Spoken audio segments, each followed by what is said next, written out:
سورہ انفال اور سورہ توبہ یہ دونوں صورتیں جہاد اور دفاع سے متعلق ہیں۔ پہلی سورت سورہ انفال، اس کے پہلے دو رکوع میں اللہ نے غزوہ بدر کا ذکر کیا ہے۔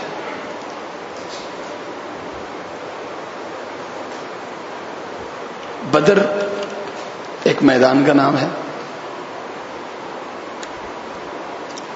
اور یہاں پہ ایک لفظ ہے نا وَلِيَرْبِطَ عَلَىٰ قُلُوبِكُمْ، یہ بڑا اہم ہے، اس پہ میں آج کچھ بات کرنا چاہ رہا ہوں۔ بدر آپ حضرات بھی گئے ہوں گے، مدینے سے بدر کا میدان اگر ہم گاڑی میں سفر کریں تو گھنٹے لگتے ہیں۔ حضرات صحابہ کرام رضوان اللہ علیہ مجمعین نے، اکثر صحابہ نے مدینے سے بدر کا پیدل سفر کیا، شدید گرمی میں، شدید گرمی، کھانے کا بندوبست نہیں، پینے کا بندوبست نہیں، اور ایک خوف سوار ہے، خوف سوار کہ مقابلہ ایک مضبوط دشمن سے ہے۔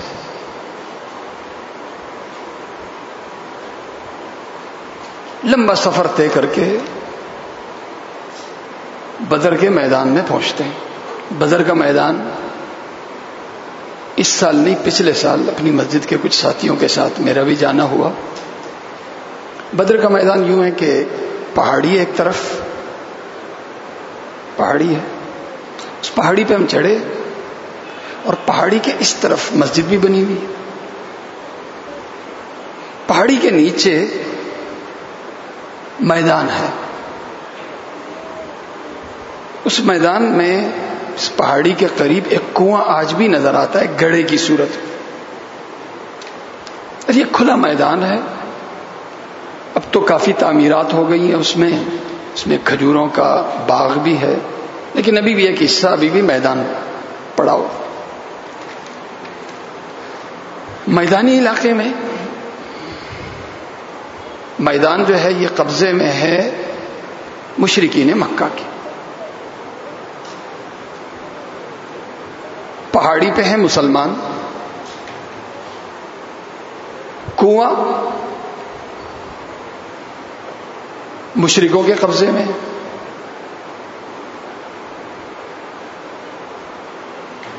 نرم اور کھلا میدان انہیں ملا ہوا ہے، انہوں نے اپنے خیمے لگائے ہوئے ہیں، اور کھانے کی کمی نہیں،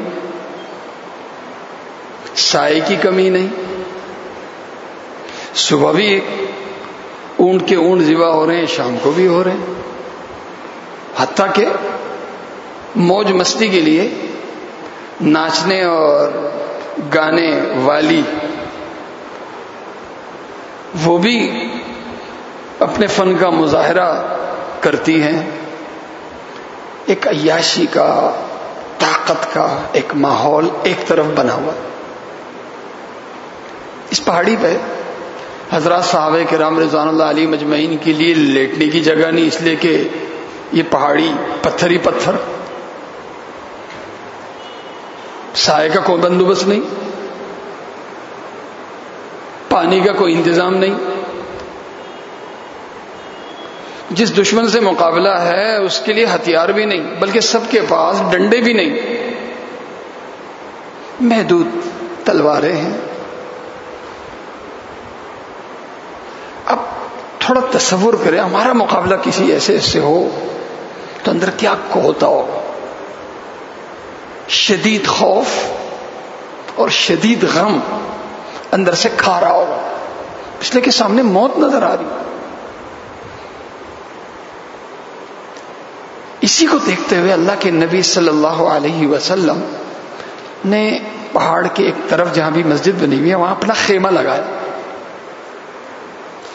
اور وہاں تڑپ کے اللہ کے نبی صلی اللہ علیہ وسلم نے گھنٹہ 2 گھنٹے نہیں بلکہ گھنٹوں تقریباً دعاؤں پہ پوری رات لگا دی. تڑپ کے اللہ کے ساتھ دعا کی کہ اللہ میری یہی محنت پونجی ہے، یہ اگر مٹ گئے نا تو پھر شاید اس دنیا میں تیرے دین کا تیرا کوئی نام لینے والا نہیں ہوگا. اللہ میرے پاس یہی کچھ ہے، تو میری مدد فرما. اور اتنے روئے اتنے روئے اتنے روئے، تڑپ کے روئے کہ انتہا نہیں. اب سفر کی وجہ سے 2 باتیں ہوتی ہیں، ایک تو سفر ہے، ایک دشمن. لمبے سفر کی وجہ سے شدید جسمانی تھکاوٹ ہے. اچھا، تھکاوٹ دور کرنے کا یہ ہے کہ کہیں سایہ ہو، نرم زمین ہو تو بندہ بستر بچھا کے سائے میں لیٹ جائے، سو جائے. اس کا بھی کوئی انتظام نہیں. اور سامنے مضبوط دشمن ہے، اس کا خوف ہے. جسمانی تھکاوٹ اور خوف، یہ 2 مسئلے. اللہ نے یہاں اپنا انعام ذکر کیا ہے کہ جب حضرات صحابہ کرام رضوان اللہ علیہ مجمعین یہاں پہنچتے ہیں تو اللہ تعالیٰ ان پہ اونگ سوار کرتا ہے. اونگ یعنی ہلکی سی جھٹکا. دکھنے میں تو ہلکا جھٹکا تھا، لیکن اللہ نے اس جھٹکے میں، اس ہلکی اونگ میں، اس اونگ کے ذریعے اللہ نے وہ آرام دیا جو رات کی بھرپور نیند سے جو آرام ملتا ہے کہ جسمانی تھکاوٹ ختم ہو. اچھا، پھر ایک اور ہم سفر سے آئیں اور آرام کریں، نیند بھی آئے اور پوری رات نیند بھی لیں، پھر صبح غسل بھی کریں، شاور بھی لے لیں، تو پھر تو تقریباً تھکاوٹ 100% ختم ہی ہو جاتی. تو اس ہلکے سے جھٹکے کے بعد، اونگ کے بعد، اللہ نے بارش نازل فرمائی. دیکھتے ہی دیکھتے بادل آ گئے اور بارش ہونا شروع ہو گئی. بارش سے سب کا غسل بھی ہو گیا، سب کا غسل بھی ہو گیا. جو برتن خالی تھے وہ بھی بھر دیے، کچھ گھڑے وڑے ادھر تھے وہاں پانی سٹاک بھی کر لیا. اور اسی بارش نے دشمن جو میدان میں تھا، پلین زمین میں تھا، وہاں کیچڑی کیچڑ ہو گئی. ان کے خیمے بھی اکھڑ گئے، وہاں پانی پانی ہو گیا.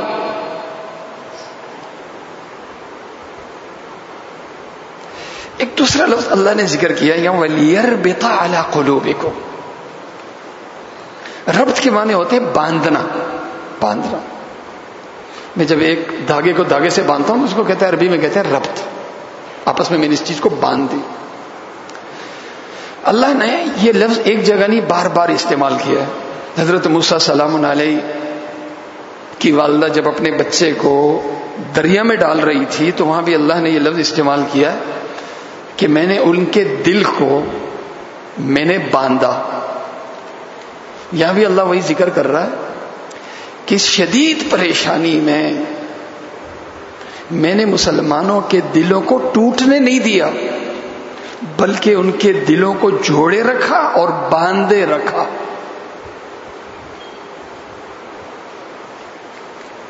جوڑے رکھا کہ خوف کی وجہ سے جو دل ٹوٹ جاتا ہے، ٹوٹنے کا مطلب انسان شدید مایوسی کا شکار ہو جاتا ہے.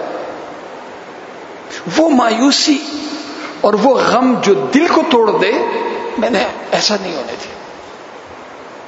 قدرتی طور پر اللہ نے ان کے دلوں میں اطمینان ڈالا. اور اطمینان کا فائدہ یہ ہوا کہ اس خوف کی وجہ سے جو ایک شخص اپنا حوصلہ ہار جاتا ہے، اور حوصلہ بہت بڑی طاقت ہے. جیسے کہتے ہیں نا فوج کا مورال اونچا ہونا چاہیے. تو وہ جو مورال تھا نا، رب تعالیٰ قلوبکم، کہ اللہ نے مسلمان اسلامی لشکر کا مورال اونچا رکھا. ان کا جو حوصلہ تھا اللہ نے اسے ٹوٹنے نہیں دیا. اور اللہ تعالی یہاں کہ دل کو اللہ نے ایسا جوڑا کہ سامنے تلواریں ہیں، دشمن کا مضبوط لشکر ہے. مسلمانوں کو لشکر ایسا نظر آتا تھا جیسے چند آوارہ ہوں نا تجربہ کار لوگ ہوں، ہمارے مقابلے پہ آئے ہوں، یہ ہمارا کیا کر لیں. اور وہ تھے، ان کی تعداد بڑی تھی، لیکن اللہ نے ان کو بہت کم کر کے دکھایا. یہ دیکھتے تھے تو ان کو نظر نہیں آتا کہ یہ 1000 ہے، بلکہ ایسا لگتا تھا کہ 200 میں 300 میں 400 میں. یہ جو لفظ ہے نا وَلْيَرْبِطَ عَلَىٰ قُلُوبِكُمْ، علماء کرام نے بڑی عجیب بات لکھی ہے کہ دیکھو جن کی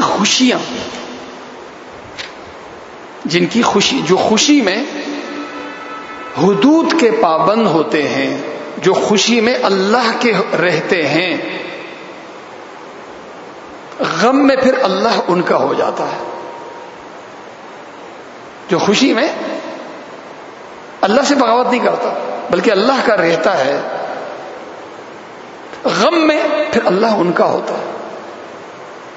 آپ نے دیکھا ہوگا ایک میت، ایک دیندار گھرانہ ہے، دیندار دین سے جڑا ایک گھر ہے، وہاں بھی میت ہوتی ہے. اور ایک دین بیزار گھر میں بھی میت ہوتی ہے. ہاں، دونوں میں فرق دیکھتے ہوں گے. جو دین سے جڑا شخص ہے، اس کے ابا کا انتقال ہوا، بیٹے کا انتقال ہوا، وہ اپنے اندر ایک عجیب سا نور دیکھتا ہے، عجیب سا نور دیکھتا ہے. وہ بدحوصلگی کا، مایوسی کا شکار نہیں ہوتا. ایک احساس اس کو، وہ اپنے اندر ایک احساس پاتا ہے کہ یہ جانے والا شخص مجھ سے ہمیشہ کے لیے الگ نہیں ہوا، بلکہ الگ کچھ چلا گیا ہے اس جگہ سے ایک ایسی جگہ کی طرف جہاں قریب میں ان سے ملنے والا ہوں. لیکن دین بیزار شخص وہ کہتا ہے بھائی یہیں تک تھا، اب تو ہمیشہ ہمیشہ ہمیشہ کے لیے ہمارے راستے الگ ہو گئے. جو دین بیزار شخص پہ غم آتا ہے نا، تو اس کا غم اسے انتہائی مایوسی دیتا ہے. اور ایک دین سے جڑا شخص پہ جب غم آتا ہے تو اسے مایوسی نہیں بلکہ ذہنی سکینہ، جسے سکینہ کہتے ہیں، اندر ایک بشارت سی، ایک نور سا وہ محسوس کرتا ہے. اور بہت سے دیندار ایسے ہیں کہ انتقال سے پہلے اللہ ان کو دکھا دیتا ہے. آپ کے بہت سے عزیز ایسے ہوں گے انتقال سے ایک دن پہلے یا ہفتہ پہلے انہوں نے خواب دیکھا اور آخرت کی منزل اللہ نے ان کو دکھا دی. میں نے ایسے بہت سے اپنے رشتہ دار دیکھے کہ انتقال سے پہلے ان کی بچی کا انتقال اب ہونے والا تھا، 3-4 دن کے بعد اللہ نے دکھا دیا. بچی نے آ کے اماں کو بتایا کہ جی وہ میں نے خواب دیکھا ہے، ایسا باغ ہے، ایسے ہیں، ایسے ہے، ایسے ہے، اور میں بڑا خوش ہوں، میں بڑا خوش، اور مجھے آپ لوگ یاد بھی نہیں آ رہے تھے. ایسے خواب اللہ دکھاتا. یہ ہے وہ بشارت. تو اصول یہ ہے حضرت، جو خوشی میں اللہ کا ہوتا ہے غم میں پھر اللہ اس کا ہوتا ہے. جو خوشی میں اللہ کو بھول جاتا ہے غم میں پھر اللہ بھی اس کو بھول جاتا ہے. اور اسی سے ایک اصول نکلا کہ ایمان اور خوف سوال ہی پیدا نہیں ہوتا، آپس میں جمع ہو جائے. مسلمان اور ڈرپوک، مسلمان اسلام اور ٹینشن،